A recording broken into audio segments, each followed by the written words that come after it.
Hello dear friends, आप सभी का स्वागत है हमारे YouTube channel inspire physics classes में। दोस्तों आज मैं आपके लिए नेवी एयरफोर्स फिजिक्स की प्रैक्टिस के लिए मैं आपके लिए एक मॉक टेस्ट लेकर के आया हूं। दोस्तों ये आज का हमारा जो मॉक टेस्ट है प्रैक्टिस सेट है बहुत ही अच्छा है, यानी दोस्तों बिल्कुल आपके जो एग्जाम में पेपर होता है उसी के पैटर्न पर आधारित है। क्योंकि दोस्तों इसके अंदर मैंने आपके लिए 3 से 4 यानी दोस्तों हमारे जो हाई लेवल के न्यूमेरिकल होते हैं वो लिए हैं, और दोस्तों 6 से 7 क्वेश्चन यानी मॉडरेट लेवल के क्वेश्चन लिए गए हैं, और बाकी जो क्वेश्चन है वो यानी कि बिल्कुल ईजी क्वेश्चन है। तो दोस्तों इसी प्रकार के जो क्वेश्चन है वो आपके एग्जाम में पूछे जाते हैं। तो यानी दोस्तों यानी कि देखते हैं इस मॉक टेस्ट में कौन बच्चा यानी कितना स्कोर करता है। दोस्तों यानी कि सभी जो अपना स्कोर है वो कमेंट करके आप वीडियो के अंत में जरूर बताएं। दोस्तों शुरुआत करते हैं हमारे इस मॉक टेस्ट की। इसका पहला क्वेश्चन आपके सामने है और इसके अंदर आपको क्या पूछा गया है कि किसी पिंड का जड़त्व वह गुण है जिसके कारण वस्तु अपनी विराम अवस्था में परिवर्तन का विरोध करती है, या गत्यावस्था में परिवर्तन का विरोध करती है, या गति की दिशा में परिवर्तन का विरोध करती है, या विराम अवस्था तथा एक समान रेखीय गति दोनों का विरोध करती है। दोस्तों बताइए इस क्वेश्चन का राइट आंसर क्या होगा। दोस्तों आपके पास यानी 10 सेकंड का समय है, देखते हैं कि यानी कितने बच्चे इसका राइट आंसर लगा पाते हैं।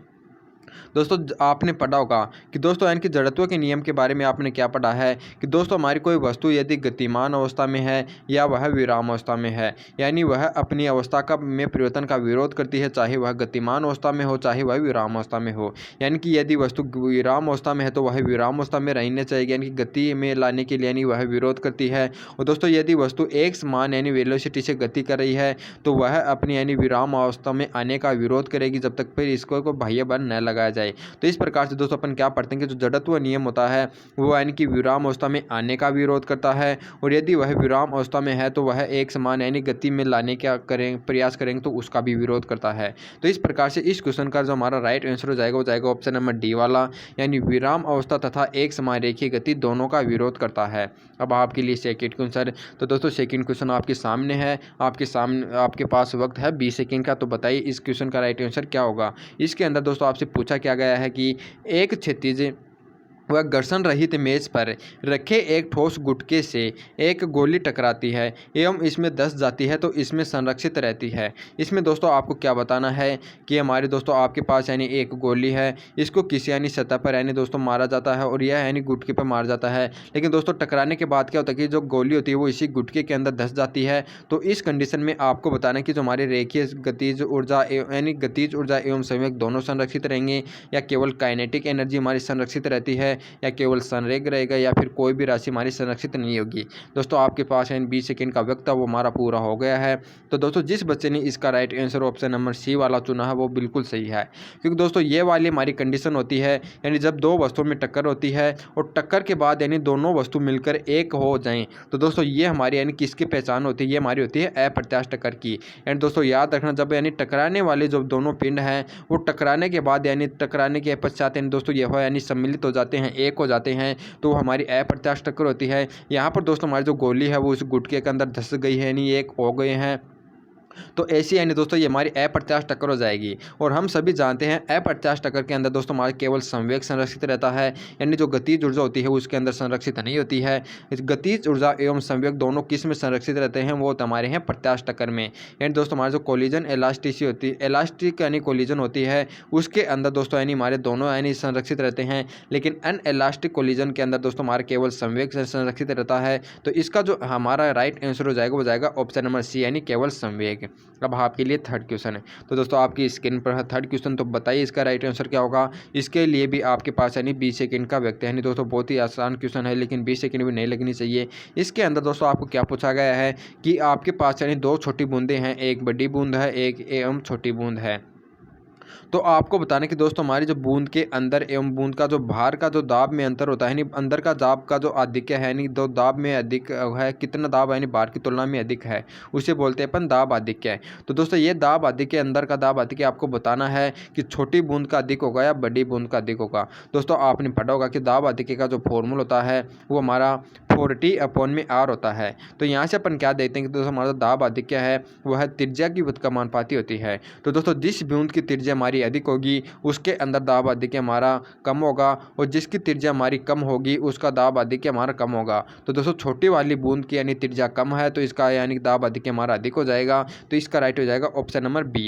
यानी किसी बूंद की यानी त्रिज्याएं दोस्तों यानी भिन्न भिन्न हो और आपको पूछा गया है कि कौन सी यानी बूंद के अंदर दाब अधिक है तो वो हो जाएगा छोटी बूंद में, क्योंकि दोस्तों इसकी त्रिज्या का मान कम होगा। और यदि त्रिज्या का मान कम हो तो अपन जानते हैं जो दाब अधिक होता है वो त्रिज्या की व्युत्क्रमानुपाती होता है। तो इसका राइट हो जाएगा ऑप्शन नंबर बी वाला।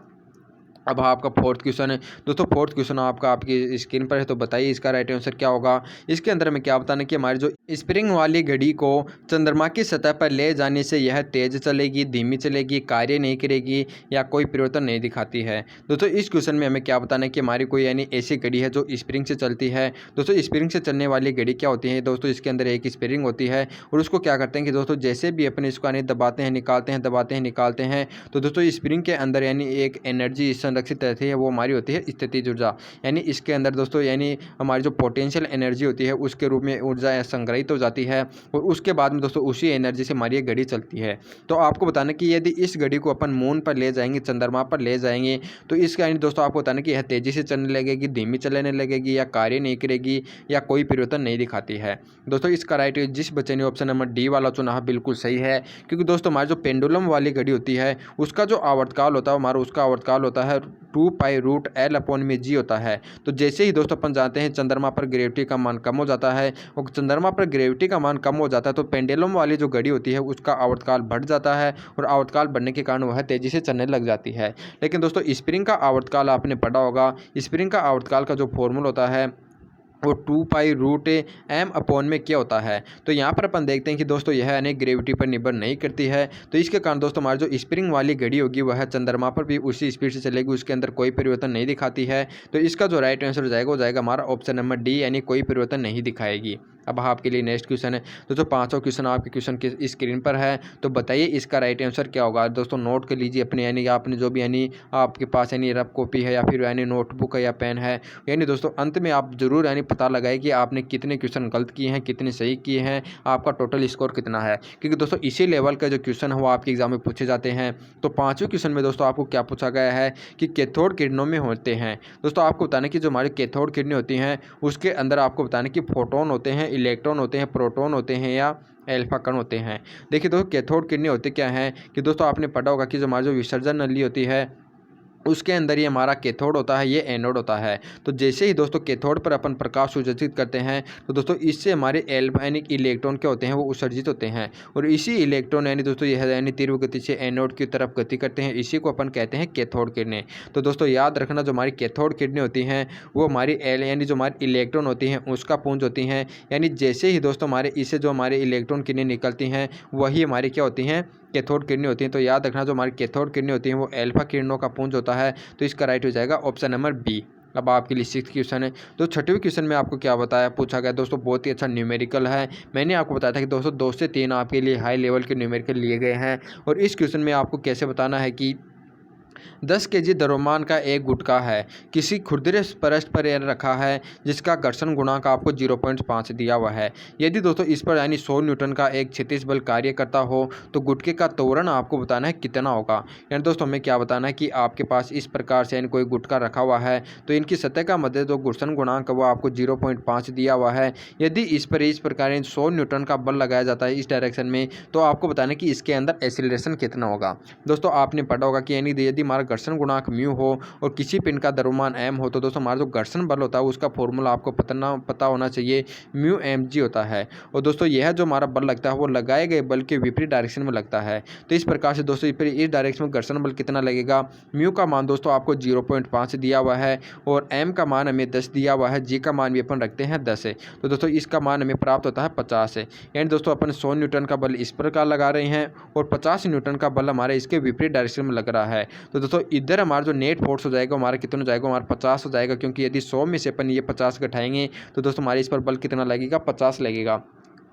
अब दोस्तों हमें क्या पता चला है कि दोस्तों हमारी जो वस्तु है इस पर जो हमारा फोर्स लगा है वो कितना लगा है, 50 न्यूटन का लग रहा है। और हम जानते हैं दोस्तों हमारा जो ए यानी फॉर्मूला होता है वो F equal to M E होता है। यदि दोस्तों हमें मास भी दिया हुआ है, हमें बल भी हमारा प्राप्त हो गया, तो एसिलेशन अपन आसानी से निकाल सकते हैं। तो गुटके का जो त्वरण होगा दोस्तों हमारा ए इक्वल टू एफ अपॉन में एम हो जाएगा। एफ का मान हमारा निकल कर आया है 50 और एम का मान दोस्तों हमारा कितना है 10। तो इसे डिवाइड करेंगे दोस्तों हमारा कितना हो जाएगा 5। तो याद रखना जो हमारा गुटके का त्वरण हो जाएगा वो आपको कितना हो जाएगा 5 मीटर पर सेकेंड हो जाएगा। तो इसका राइट हो जाएगा ऑप्शन नंबर बी। दोस्तों यानी कि इस क्वेश्चन के बारे में यानी दोस्तों यानी जितने भी बच्चों ने दोस्तों इस क्वेश्चन को कर लिया है तो वो समझे कि दोस्तों आपकी जो प्रिपरेशन है वो बिल्कुल हाई लेवल पर है। आप 100% दोस्तों पेपर को क्वालिफाई कर सकते हैं यदि आप इस प्रकार के न्यूमेरिकल को कर रहे हैं। दोस्तों यदि आपको न्यूमेरिकल नहीं आ रहे हैं तो भी कोई यानी घबराने की बात नहीं है। एंड दोस्तों आप यानी इससे अच्छा स्कोर तो नहीं, लेकिन दोस्तों आप यानी 15 के आसपास यानी ऐसे न्यूमेरिकल के बिना भी पहुंच सकते हैं। क्योंकि दोस्तों हमारे जो अधिकतर क्वेश्चन आते हैं आपने यानी पहले पेपर दिया हुआ हो या अपना आपके बड़े भाई ने दिया हुआ हो तो उनसे पूछना कि हमारे जो अधिकतर क्वेश्चन आते हैं वो हमारे थ्योरेटिकल क्वेश्चन आते हैं, न्यूमेरिकल होते हैं वो बहुत ही कम आते हैं। तो दोस्तों ये न्यूमेरिकल आपको आ रहे हैं तो बहुत अच्छी बात है, यदि नहीं आ रहे हैं तो अपना कॉन्फिडेंस उसको मत कीजिए, क्योंकि दोस्तों हमारे जो ऐसे न्यूमेरिकल होते हैं वो 2 से 3 ही पूछे जाते हैं। अब हमारा 7वां क्वेश्चन है। 7वां क्वेश्चन में आपको क्या बताना है कि एक कण एक समान वेग v से वर्त में घूम रहा है, व्यास के एक सिरे से दूसरे सिरे तक गति के दौरान। दोस्तों आपको क्या बताना है कि एक कण है वो एक समान वेग से यानी किसी यानी वर्तीय पथ पर घूम रहा है v वेलोसिटी से। तो आपको बताना है कि दोस्तों वह ए यानी व्यास के एक सिरे से यानी इसके दूसरे सिरे पर आ जाता है। तो आपको बताना है कि इस दौरान हमारा जो इसका दोस्तों हमारा जो संवेग में परिवर्तन होगा वो कितना होगा या गतिज ऊर्जा में परिवर्तन होगा वो कितना होगा। दोस्तों याद रखना जो हमारी गतिज ऊर्जा होती है वह वेलोसिटी पर निर्भर नहीं करती है बल्कि निर्भर करती है स्पीड पर। यानी दोस्तों वह हमारी एक अदिश राशि है। तो यहाँ पर दोस्तों यानी कि यह एक समान वेलोसिटी से गति कर रहा है। तो यहाँ पर दोस्तों यदि इसकी वेलोसिटी v है तो यहाँ पर भी वेलोसिटी v होगी, नहीं चाल v होगी, लेकिन डायरेक्शन ही चेंज होती है। तो यहाँ पर दोस्तों काइनेटिक एनर्जी तो हमारी संरक्षित रहेगी। चेंज होने वाली राशि होगी वो होगी संवेग, क्योंकि दोस्तों हमारी संवेग होती है वो सदिश राशि है और यहाँ पर दोस्तों वेलोसिटी के डायरेक्शन में चेंज हुआ है और चेंज होने के कारण इसके संवेग में परिवर्तन होगा। और दोस्तों वो होगा कितना वो भी मैं आपको बता देता हूँ। दोस्तों यहाँ पर वेलोसिटी इस डायरेक्शन में है और यानी कण का द्रव्यमान m है, तो दोस्तों यहाँ पर जो संवेग हो जाएगा वो हमारा mv हो जाएगा और वो जाएगा इस डायरेक्शन में। यहाँ पर दोस्तों इसका जो संवेग होगा वो भी हमारा mv होगा, लेकिन हो जाएगा इस डायरेक्शन में। अब दोस्तों यहाँ पर इस डायरेक्शन में है, अब यहाँ पर इस डायरेक्शन में, तो संवेग में परिवर्तन दोस्तों हमारा कितना हो जाएगा वो जाएगा हमारा P2 माइनस के P1। दोस्तों यदि हमारा P2 है यदि दोस्तों इधर है यानी कि ये हमारा mv है, तो P1 दोस्तों हमारा कितना हो जाएगा माइनस के mv हो जाएगा, क्योंकि इसकी डायरेक्शन वो विपरीत है। तो P2 का मान दोस्तों अपन mv पे रखते हैं और P1 का मान रखेंगे अपन माइनस के mv। तो ये हमारा माइनस और माइनस दोस्तों यहाँ पर हमारा कितना हो जाएगा प्लस, ये हो जाएगा हमारा mv। तो इस प्रकार से mv प्लस mv हमारा हो जाएगा 2mv। तो दोस्तों यहाँ पर जो हमारा संवेग में परिवर्तन हुआ है वो हमारा कितना हुआ है, यहाँ पर हुआ है 2mv। तो इसका राइट हो जाएगा ऑप्शन नंबर बी वाला। यार दोस्तों कोई कण है वह एक समान वेग से यानी वर्तीय गति कर रहा है यानी यूनिफॉर्म सर्कुलर मोशन कर रहा है, तो वह यदि व्यास के एक सिरे से दूसरे सिरे पर आता है तो दोस्तों इसकी चेंज होने वाली राशि होगी हमारी होगी संवेग, और परिवर्तन इसके अंदर कितना होगा वो होगा हमारा 2mv, क्योंकि यहाँ पर हमारा संवेग mv इस डायरेक्शन में था, यहाँ पर इस डायरेक्शन में। तो यानी कि संवेग में यहाँ पर चेंज कितना हो गया हमारा गया 2mv। तो इसका राइट हो जाएगा ऑप्शन नंबर बी। अब हाँ आपके लिए 8वां क्वेश्चन है। दोस्तों 8वां भी क्वेश्चन है, बिल्कुल टॉप लेवल का न्यूमेरिकली है। इसके अंदर आपको क्या पूछा गया है, वी और वीपी पृथ्वी से तथा किसी दूसरे ग्रह से पलायन वेगों को प्रदर्शित करते हैं जिनकी त्रिज्याएं पृथ्वी की त्रिज्या की दोगुनी है तथा जिसका माध्य पृथ्वी के यानी माध्य के समान है। तो आपको बताने कि दोस्तों इनकी जो वी एवं वीपी में संबंध होगा वो कितना होगा। दोस्तों मैं क्या दिया कि आपके पास एक पृथ्वी है, एक दूसरा अन्य बड़ा ग्रह है। दोस्तों इसकी जो त्रिज्या है वो पृथ्वी की त्रिज्या की तुलना में दोगुनी आपको दिया हुआ है, और दोस्तों इसका दोनों का जो घनत्व है वो दोनों हमारा समान है।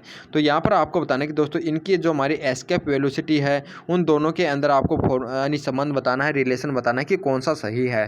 दोस्तों हम सभी जानते हैं हमारी जो एस्केप वेलोसिटी का जो फॉर्मूला होता है वो √2rg होता है।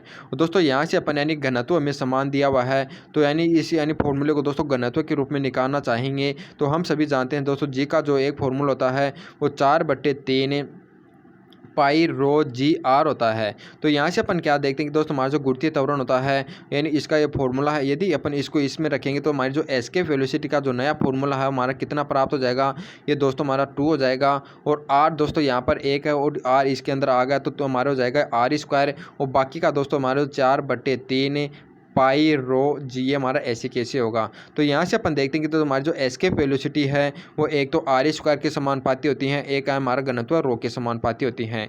यानी कि दोस्तों हमारी जो एस्केप वेलोसिटी है वो किस किस के समानुपाती है, एक तो आर स्क्वायर के और एक घनत्व रो के।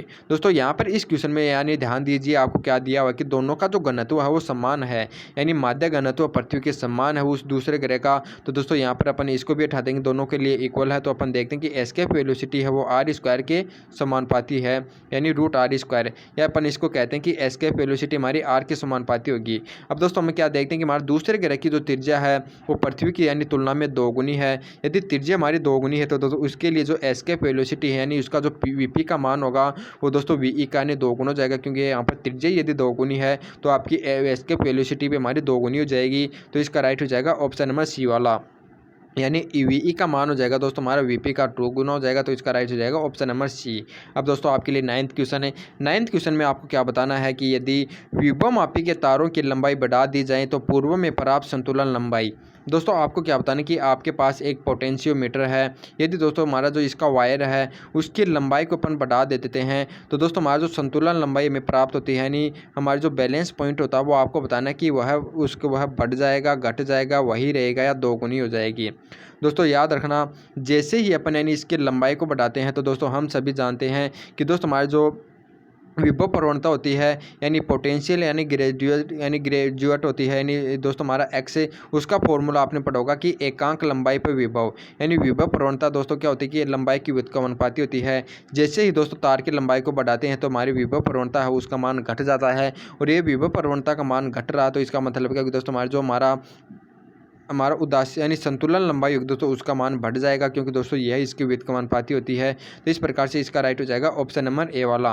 दोस्तों याद रखना, हमारी जो विभव प्रवणता होती है वो तो हमारी लंबाई की व्युत्क्रमानुपाती होती है, और दोस्तों हमारा जो संतुलन लंबाई होती है एल नोट, ये हमारी किसकी व्युत्क्रमानुपाती होती है, एक्स की व्युत्क्रमानुपाती होती है।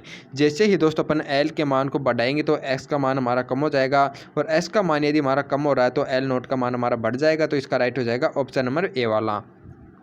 अब आपके लिए 10th क्वेश्चन है। 10th क्वेश्चन में आपको क्या दिया कि एक वलय पर 0.15 मीटर स्क्वायर के क्षेत्रफल की फिल्म बनाई जाती है तो इसकी पृष्ठीय ऊर्जा है। दोस्तों आपको क्या बताना कि आपके पास कोई एक वलय है, उसका यानी दोस्तों उस पर एक यानी हमारी क्या बनाई जाती है, द्रव्य की एक फिल्म बनाई जाती है इसके अंदर इस प्रकार से। तो इसका दोस्तों पृष्ठ तनाव है, सरफेस टेंशन है, आपको 5 न्यूटन पर मीटर स्क्वायर दिया हुआ है। और दोस्तों इसका जो एरिया दिया हुआ है यानी दोस्तों इस वलय का एरिया में कितना दिया हुआ है, 0.15 मीटर स्क्वायर दिया हुआ है। तो दोस्तों इस पर जो फिल्म बनेगी उसके ऊपर वाला पृष्ठ का जो एरिया हो जाएगा वो भी हमारा 0.15 होगा, और इसके नीचे वाले यानी परत का जो एरिया होगा दोस्तों वो भी हमारा 0.15 हो जाएगा। यानी टोटल एरिया दोस्तों हमारा कितना हो जाएगा, वो हमारा यानी कि 0.15 हमारा कितना हो जाएगा, 0.30 हो जाएगा। तो इस प्रकार से दोस्तों अपन निकालते हैं कि सरफेस टेंस यानी सरफेस एनर्जी, तो पृष्ठीय ऊर्जा का जो फॉर्मूला होता है वो याद रखना, वो हमारा T इंटू में होता है, यानी पृष्ठ तनाव इंटू एरिया। तो यहाँ पर दोस्तों हमें पृष्ठ तनाव 5 दिया हुआ है और एरिया आपको कितना दिया हुआ है, हमारे 0.30 हो जाएगा। तो इसको दोस्तों अपन मल्टीप्लाई करते हैं तो दोस्तों यानी 15 होता है, यानी कि हो जाएगा हमारा 1.5 जूल। तो इस प्रकार से दोस्तों इस फिल्म की जो हमारी सरफेस एनर्जी हो जाएगी, यानी कि सरफेस एनर्जी या पृष्ठ ऊर्जा वो हमारी कितनी हो जाएगी, 1.5 जूल हो जाएगी। तो इसका राइट हो जाएगा ऑप्शन नंबर बी। अब आपके सामने 11 क्वेश्चन है, बहुत ही आसान क्वेश्चन है। इसके अंदर आपको क्या बताना है कि दोस्तों हमारी जो नाभिकीय रिएक्टर होती है उसके अंदर मंदक की बातें क्या काम में लिया जाता है। तो दोस्तों याद रखना, मंदक के बातें जो काम में लिया जाता है वो होता है हमारा भारी जल। और दोस्तों याद रखना, जो हमारी मंदक का कार्य क्या होता है, दोस्तों क्या होता है कि जैसे ही दो न्यूट्रॉनों की दोस्तों यानी कि नाभिक के भट्टी के अंदर जो न्यूट्रॉन्स होते हैं उनकी वेलोसिटी का मान बहुत उच्च हो जाता है। तो उनकी वेलोसिटी को नियंत्रण में करने के लिए यानी वेलोसिटी को कम करने के लिए उनको मंदक लाने के लिए जो काम ही लिया जाता है वो हमारे भारी जल होता है यानी मंदक के रूप में। और दोस्तों हमारा जो इलेक्ट्रॉन की यानी संख्या का मान यदि बढ़ जाता है तो उनकी संख्या को नियंत्रित करने के लिए दोस्तों जो काम ही लिया जाता है वो हमारी कैडमियम की छड़ें काम में ली जाती हैं। तो याद रखना, जो नियंत्रक के रूप में काम ही लिया जाता है वो तो हमारा कैडमियम की छड़ होती हैं, और मंदक के रूप में यानी कि वेलोसिटी को यानी कम करने के लिए इनको मंद यानी मंद गति से कराने के लिए जो काम में लिया जाता है वो लिया जाता है भारी जल। तो इसका राइट हो जाएगा ऑप्शन नंबर बी। अब आपका 12 का क्वेश्चन है। दोस्तों 12 का क्वेश्चन में हमें क्या बताना है कि जब एक प्रकाश तरंग का आंतरिक सतह पर हवा से यानी कांच में परावर्तन होता है तो उसकी परावर्तित तरंग की कला में परिवर्तन होगा। दोस्तों आपको क्या बताना कि आपके पास इस प्रकार से कोई एक प्रकाश है वो किसी सतह पर आपतित होता है, तो दोस्तों हमारा जो परावर्तित प्रकाश है उसकी और आपतित प्रकाश की कला में परिवर्तन बताना है, यानी कला के अंतर जो हमारा अंतर होगा यानी कलांतर होगा वो कितना होगा। तो दोस्तों याद रखना, आपतित प्रकाश एवं जो हमारी परावर्तित प्रकाश होती है उसकी कला में जो अंतर होता है वो कितने का होता है, π/2 होता है। दोस्तों यदि आप डायग्राम से यदि इसको समझना चाहते हैं तो हमारा किस प्रकार से होता है, मान लेते हैं कि दोस्तों हमारे जो आपतित प्रकाश की जो कला वो इस प्रकार से है। दोस्तों यहाँ पर यानी कि समाप्त होते हैं, यानी दोस्तों यानी इस पर पहुँचते समय क्या होता है कि दोस्तों हमारे इसका मान शून्य होता है, यानी अधिकतम से यानी न्यूनतम होता रहा है। लेकिन दोस्तों यदि मान लेते हैं कि हमारी अधिक बढ़ती क्या होता है कि यानी हमारा नीचे की तरफ जाता फिर ऊपर आता, तो यानी कि दोस्तों ये हमारी जो तरंग होगी वो पहले नीचे की ओर आएगी फिर ऊपर आएगी, फिर नीचे की ओर आएगी फिर ऊपर। तो फिर दोस्तों अपन क्या देखते हैं कि इस वाली तरंग में और इस वाली तरंग में दोस्तों यहाँ पर इसका जो मान है वो उसके अंदर मैक्सिमम और पॉजिटिव है, लेकिन इतनी दूरी पर यहाँ पर दोस्तों इसका जो मान है वो हमारा मैक्सिमम है लेकिन हमारा मिनिमम नेगेटिव है। तो इस प्रकार से दोस्तों यहाँ पर हमारा पॉजिटिव है यहाँ पर नेगेटिव है, यानी इसके जो कला में अंतर है दोस्तों हमारा π/2 का है। यदि दोस्तों आपने हमारे साउंड एंड वेव यानी वो चैप्टर पढ़ा हुआ है यानी तरंग वाला चैप्टर पढ़ा हुआ है तो आप आसानी से इसे इस डायग्राम से समझते हैं कि इसका जो हमारा कलांतर होता है π/2 होता है। यदि डायग्राम आपको समझने में नहीं आया है तो आप याद रखना, जो हमारी आपतित तरंग एवं जो परावर्तित तरंग होती है उसके अंदर जो कला में परिवर्तन होता है वो कितना होता है, π/2 का होगा। अब आपके लिए 13 नंबर का क्वेश्चन है। 13 नंबर क्वेश्चन में हमें क्या बताना है कि न्यूटन की गति का प्रथम नियम निम्न को व्यक्त करता है। दोस्तों हमारा जो न्यूटन यानी फर्स्ट लॉ होता है वो आपको बताना है किसको यानी डिस्क्राइब करता है, तो इसका राइट हो जाएगा ऑप्शन नंबर सी वाला। दोस्तों याद रखना, न्यूटन का जो प्रथम नियम होता है वो हमारा जड़त्व का नियम होता है, यानी वह अवस्था में परिवर्तन का विरोध करता है, तो इसका राइट हो जाएगा ऑप्शन नंबर सी। अब है 14 नंबर का क्वेश्चन है।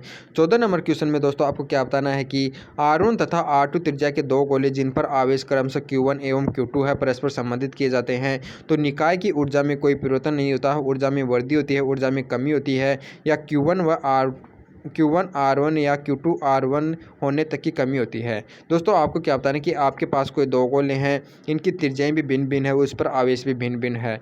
यदि दोस्तों इनको किसी तार से यदि अपन इसको परस्पर यानी संबंधित कर देते हैं, संयोजित कर देते हैं, तो आपको बताना है कि इस निकाय की जो पृष्ठीय ऊर्जा हो जाएगी दोस्तों, निकाय की जो एनर्जी होगी उसके अंदर किस प्रकार से हानि होगी या लाभ होगा। तो दोस्तों याद रखना, हम जानते हैं जब यानी दो अलग अलग विभव वाले दोस्तों यानी गोले को यदि मिलाया जाता है तो अपन क्या देखते हैं कि दोस्तों हमारा जो धारा होती है, जो आवेश होता है वो उच्च विभव से निम्न विभव की ओर प्रवाहित होने लग जाता है। तो दोस्तों यहाँ पर इनकी त्रिज्या भी अलग अलग है और आवेश भी अलग अलग है, दोस्तों इनका विभव अलग अलग है। जब तक कि दोस्तों इनका विभव का मान समान नहीं हो जाता तब तक इसके यानी कि तार के माध्यम से दोस्तों इसके अंदर आवेश प्रवाहित होगा, यानी कि धारा प्रवाहित होगी, और धारा प्रवाहित होने के कारण दोस्तों यहाँ पर हीट उत्पन्न होगी, हमारी जो एनर्जी होगी वो हीट के रूप में दोस्तों उसकी हानि होती है। यानी दोस्तों हमारा जो Q1 R2 और Q1 R1 होने तक कि दोस्तों इसके अंदर में कमी हो जाएगी, क्योंकि दोस्तों जैसे ही यहाँ पर हमारा Q1 R2 = Q2 R1 हो जाता है, यानी कि इन दोनों का विभव समान हो जाएगा और यहाँ पर जो हमारा आवेश का प्रभाव वो बंद हो जाएगा और जो एनर्जी में हानि हो रही है वो भी हमारी बंद हो जाएगी, यानी इसका राइट हो जाएगा ऑप्शन नंबर डी वाला। यानी जब तक Q1 R2 = Q2 R1 हो जाता है तब तक यानी दोस्तों उसकी एनर्जी में कमी होगी। दोस्तों हम जानते हैं कि विभव का जो फॉर्मूला होता है वो हमारा KQ/R होता है। यानी दोस्तों यदि इन दोनों का विभव यदि समान हो जाएगा तो हमारा KQ1/R1 = हमारा किसके बराबर हो जाएगा, KQ2/R2। यानी दोस्तों इन दोनों का विभव समान है तो इसका मतलब यानी यही हमारी बात दी हुई है, यानी Q1R2 का मान हमारा Q2R1 के इक्वल हो जाएगा, यानी इन दोनों का विभव का मान समान हो जाएगा, और विभव का मान समान हो जाएगा तो हमारी जो एनर्जी होगी उसमें यानी कमी हो रही है वो भी हमारी बंद हो जाएगी, तो इसका राइट हो जाएगा ऑप्शन नंबर डी। अब आपके लिए 15 नंबर का क्वेश्चन है। 15 नंबर के क्वेश्चन में दोस्तों हमें क्या बताना है कि समान त्रिज्या के दो धातु के गोलाकार परंतु एक ठोस एवं दूसरा खोखला है, तो इन पर दोस्तों आपको बताना है कि खोखले गोले पर आवेश अधिक दिया जा सकता है या ठोस गोले को अधिक दिया जा सकता है या दोनों को समान दिया जा सकता है या उपरोक्त में से कोई नहीं। दोस्तों हमें क्या बताना है कि आपके पास यानी दो गोले हैं, एक हमारा खोखला है दूसरा ठोस है, तो आपको यानी दोस्तों बताना है कि इसको अधिकतम आवेश जो दिया जा सकता है वो दोनों को समान दिया जा सकता है या इसको अधिक या इसको कम। दोस्तों याद रखना, जो आवेश होता है वह चालक गोले के अंदर दोस्तों हमारा जो यानी कि गोलीय कोश होता है उसके अंदर केवल सतह पर ही स्थित होता है, और दोस्तों हमारा जो चालक यानी ठोस गोल होता है उसके अंदर भी आवेश हमारा सतह पर स्थित होता है, यानी दोनों गोलों के अंदर दोस्तों आवेश होगा वो सतह पर हमारा स्थित होगा, और दोनों का दोस्तों हमारा जो परिष्कृत क्षेत्रफल है वो समान है, यानी इनकी त्रिज्या समान है, तो इसके कारण दोस्तों दोनों गोले पर जो आवेश दिया जा सकता है अधिकतम आवेश है वो हमारा समान होगा, तो इसका राइट हो जाएगा ऑप्शन नंबर सी वाला। यानी दोस्तों दोनों ही गोलों के अंदर जो आवेश होगा हमारा सतह पर स्थित होगा और दोनों का यानी पृष्ठीय क्षेत्रफल हमारा समान है, जिसके कारण दोनों को जो आवेश दिया जाएगा वो हमारा समान होगा। तो इसका राइट हो जाएगा ऑप्शन नंबर सी। अब आपके लिए 16 नंबर का क्वेश्चन है। इसमें क्या बताना कि यदि एक दंड चुंबक के केंद्र में एक छिद्र कर दिया जाता है तो इसका चुंबकीय आघूर्ण है। दोस्तों हमें क्या बताना कि आपके पास कोई एक दंड चुंबक है, उसके केंद्र यानी ये हमारी दंड चुंबक है दोस्तों, इसके केंद्र पर एक छिद्र कर दिया जाता है इस प्रकार से। तो आपको बताना कि इसका जो चुंबकीय आघूर्ण होगा वो किस प्रकार से चेंज होगा। दोस्तों याद रखना, हमारा जो चुंबकीय आघूर्ण होता है वो हमारा M×L होता है। M का मतलब दोस्तों क्या होता है कि इसका ध्रुव सामर्थ्य है, और L के लंबन का होता है इसके मध्य की दूरी। दोस्तों इसके मध्य यदि अपन छिद्र कर दे हैं तो दोस्तों हमारा M का मान भी चेंज नहीं होता है और L का मान भी हमारा चेंज नहीं होता है। तो दोस्तों यहाँ पर हमारा जो इसका चुंबकीय गुणों को हमारा अपरिवर्तित रहेगा। इसका राइट हो जाएगा ऑप्शन नंबर सी वाला। दोस्तों कई बच्चे क्या सोचते हैं कि यहाँ पर यदि इसके बीच में छिद्र कर देंगे तो इसकी लंबाई का मान कम हो जाता है। दोस्तों लंबाई का मान कम नहीं हो रहा है कि दोस्तों हमारा जो ध्रुव सामर्थ्य है वो इतनी दूरी पर है, बल्कि इसके अंदर एक छोटा सा छिद्र किया गया, बल्कि जो हमारी चुंबक है वो इसी प्रकार से रहती है। तो इसके लंबाई में हमारा चेंज नहीं होता है, ध्रुव सामर्थ्य में भी हमारा कोई परिवर्तन नहीं होता है। तो इसका राइट हो जाएगा ऑप्शन नंबर सी वाला। अब 17 नंबर का क्वेश्चन है। 17 नंबर में हम क्या बताना कि मरकरी तापमापी का उपयोग किस ताप मापन के लिए किया जाता है। दोस्तों आपको बताना कि हमारी जो मरकरी तापमापी होती है उसका उपयोग किया जाता है वो किस ताप तक का जो मान होता है उसके द्वारा अपन माप सकते हैं। तो दोस्तों याद रखना, जो हमारा मरकरी का जो हमारा क्वथनांक बिंदु होता है वो 400 डिग्री सेल्सियस होता है। तो इसके कारण दोस्तों इसके द्वारा जो ज्ञात किया जाता है वो 360 तक ज्ञात किया जा सकता है, क्योंकि दोस्तों यानी इससे अधिक अपन इसका टेम्परेचर ज्ञात नहीं कर सकते, क्योंकि यहाँ पर दोस्तों यह वाष्प में चेंज हो जाएगी। तो इस प्रकार से दोस्तों जो मरकरी तापमापी होती है उसका जो मापन करने के लिए दोस्तों ज्ञात कर सकते हैं वो अपन उससे यानी 360 से अधिक यानी टेम्परेचर नहीं निकाल सकते हैं। तो इसका राइट हो जाएगा ऑप्शन नंबर सी वाला। अब आपके लिए 18 का क्वेश्चन है। 18 के क्वेश्चन में दोस्तों में क्या बताना है कि ए द्रव्यमान संख्या के नाभिक की त्रिज्या अनुक्रमानुपाती होती है। तो दोस्तों याद रखना, जो हमारी त्रिज्या होती है वो 1 की पावर 1/3 के समानुपाती होती है। तो इसका राइट हो जाएगा ऑप्शन नंबर डी वाला। अब आपके लिए 19 का क्वेश्चन है। 19 का क्वेश्चन दोस्तों बहुत ही अच्छा क्वेश्चन है। इसके अंदर क्या दिया हुआ है, यदि v चाल r त्रिज्या द्विगुरुत्वीय त्वरण हो तो विमाहीन राशि है। दोस्तों हमें क्या बताना कि हमारी जो v है वो हमारी चाल है, r त्रिज्या है और g है वो हमारी एक्सीलरेशन ऑफ ग्रेविटी है। तो आपको बताना है कि इन तीनों को किस प्रकार से यानी हमारा जचाया जाए, यानी दोस्तों कौन सा फॉर्मूला बनाया जाए जिससे कि जिसकी कोई विमा नहीं हो यानी वह विमाहीन हो। तो दोस्तों हमारे यदि अपन जानते हैं कि दोस्तों हमारी जो वेलोसिटी होती है उसके दोस्तों हमारा जो मात्रक होता है वो हमारा मीटर पर सेकंड होता है, और त्रिज्या दोस्तों हमारे इसका जो मात्रक होता है हमारा मीटर होता है, और त्वरण का मात्रक हम सभी को पता जानते हैं मीटर पर सेकंड स्क्वायर होता है। दोस्तों पहले हमारा फॉर्मूला है, यदि उसके अंदर अपन देखते हैं तो अपन क्या पाते हैं, ऊपर दोस्तों अपन v स्क्वायर करेंगे, यानी v स्क्वायर करेंगे तो हमारा मीटर पर सेकंड स्क्वायर हो जाएगा, और इसको भी अपन डिवाइड करेंगे किससे दोस्तों, हमारा r/g।